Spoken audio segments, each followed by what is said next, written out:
Les universitaires sont parfois journalistes.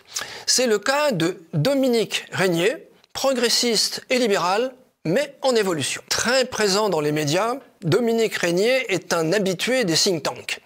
Directeur général de la Fondation pour l'innovation politique, il a été longtemps le chantre de la construction européenne fédéraliste et du libéralisme. Parfois critique du populisme, il constate néanmoins sa prégnance et l'existence d'un populisme patrimonial, indice d'une réelle évolution idéologique. Né en 1960 à Rodez, Dominique Régnier est diplômé de Sciences Po Paris en 1983.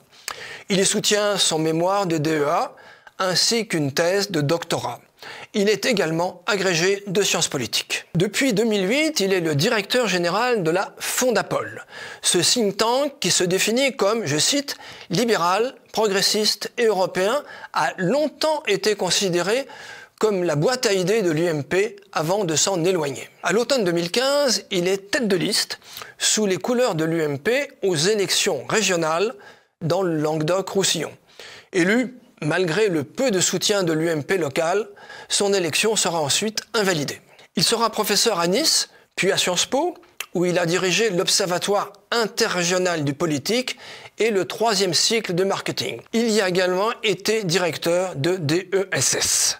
Expert auprès de la Commission européenne, il est membre de la Commission nationale consultative des droits de l'homme et chercheur associé au Cevipof. Journaliste au Figaro, chroniqueur à la rubrique Analyse et sondage, il sera remplacé par Patrick Buisson.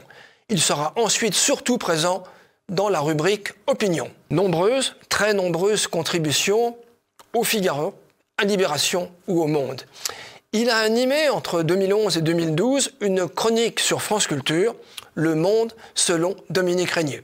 Il est l'invité récurrent de l'émission d'Yves Calvi, C'est dans l'air, et présent sur France Inter. Spécialiste des populismes, il est l'auteur du concept intéressant de populisme patrimonial.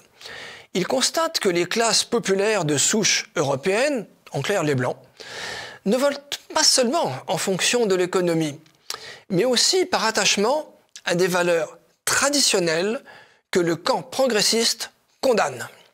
Une citation sur CNews, le 28 avril 2025, je cite. « Si vous voulez, lorsque la violence se diffuse à ce point-là, lorsqu'il y a objectivement, je crois que ce n'est pas contestable, un délitement des figures qui sont chargées d'instituer l'ordre, il n'y a pas que la police, il n'y a pas que l'État. Il y a toute une série de figures qui font l'ordre social et l'ordre public. Il y a la famille, il y a l'école, il y a le respect des autorités. Ça fait un peu vieillot et ringard de dire ça. Je ne dis pas ça en ce sens-là. Mais il est certain qu'il faut que les individus que nous sommes soient arrêtés dans un élan de colère qui peut devenir un élan de violence.